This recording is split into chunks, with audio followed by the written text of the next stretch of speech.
Good morning, boys and girls. Um, we are going to be reading our very last story in the Farms unit before we move on to our next unit. This story is called From Farm to Market. We've been learning all about farms and how to get food from farms and where all the food comes from.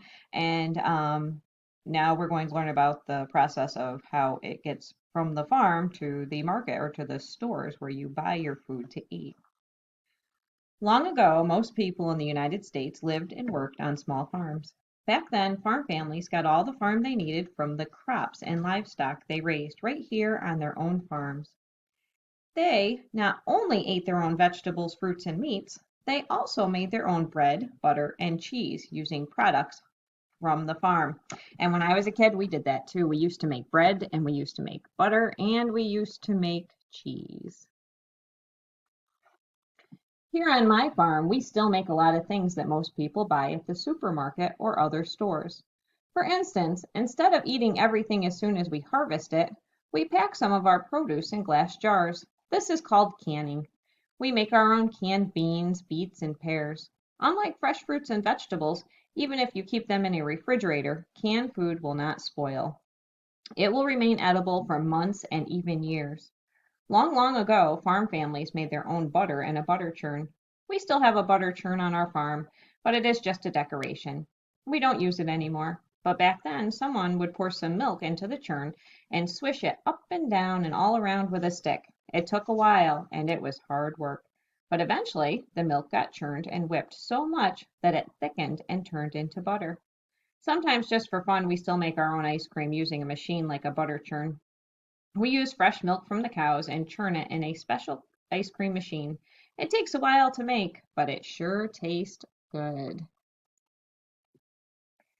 But most farmers, including me, do not grow or make everything they need for their families on their own farms. I do not grow coconuts, mangoes, or pineapples, but I like to eat them. Nor do I raise turkeys, but I eat one every Thanksgiving.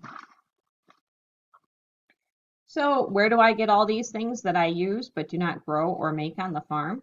I buy them just like everyone else does.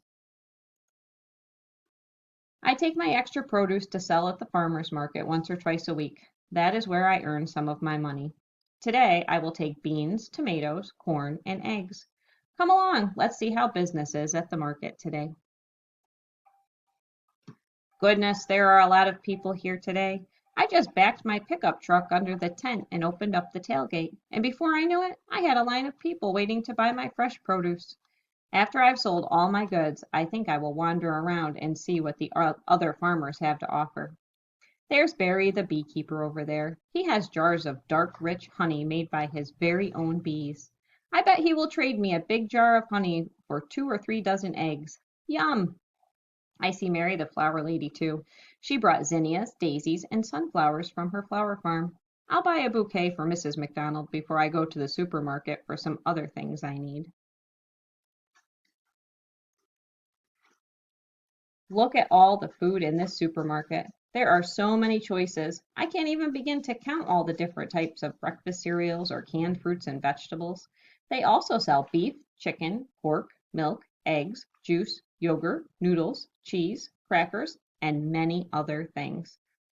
Whenever I go grocery shopping, I can't help but think about the fact that nearly everything here got its start on a farm. All grocery stores have a canned food aisle. These cans come from canning factories where farm produce is packed into metal cans or glass jars and labeled so you can tell what is inside. This man is loading boxes of canned goods onto a truck. A few months ago, the food in these cans was growing on a plant somewhere in a farmer's field. Now it is in a can on its way to the grocery store. There is really no telling where it will end up now. For all you know, it could wind up in your belly. Here is another place where farm produce is processed for use in other foods. Have you ever seen so many apples? I work hard just to grow a few dozen apples to take to market. I can't imagine trying to grow so many of them, but some farmers do. These apples were harvested a few days ago. but the farmer had to wait for a truck driver to come and pick them up and drive them to the processing plant to be washed, sorted, processed, packaged, and then trucked off to the grocery store. Some of these apples will probably be sold at the grocery store in the produce section so that you can munch on one. Can you think of other ways that apples are prepared and eaten? Here are just a few foods made from apples. How many have you tasted and eaten? Did you get them at the farm or at the market?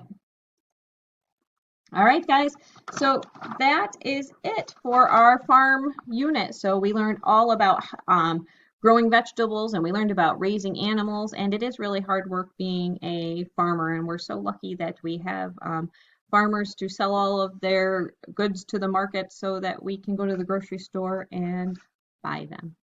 Have a great day.